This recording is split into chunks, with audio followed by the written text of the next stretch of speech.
The timing of it is one of the questions I kind of had, and we had a situation a little while ago of a Friday closing, right? We see these all the time. It's always great to close on a Friday, but there are things that can happen on Fridays that are completely out of your control. It's why we really would like to push back and get those Thursday closings.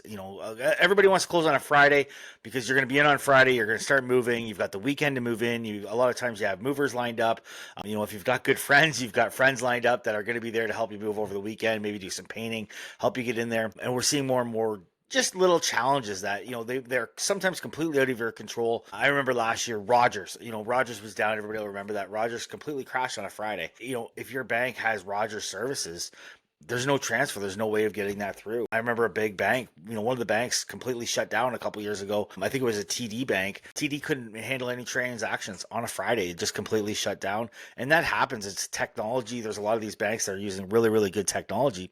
And sometimes it just doesn't go through. So when you have that Friday closing, if there is any delays, and again, this happens out of every 500 files, it's very, very rare.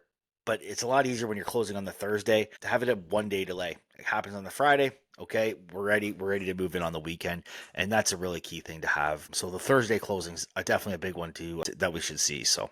Yeah, for sure. I mean, that's something people don't realize, right? In the real estate world and how they have to register a mortgage and stuff that the lawyer needs to do. I mean, those offices close, on Friday. So if there's things that aren't buttoned up, yeah, your house may not close and then you're waiting a few days until Monday, right? Whereas like you said, Yeah, that land registry office, it's going to close at 5 o'clock. And if there's no way around it, there's nothing like, out of the lawyer's hands, out of everybody's hands.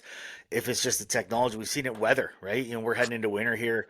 We've had ice storms on a Friday where all of a sudden power's out for the entire day. It can happen. The delays are moving, that's why that Thursday closing, if it's a worst case scenario, you're not homeless for a weekend, right? Like there's no challenges. If it's one night, it's a lot easier to deal with than the entire weekend. For sure.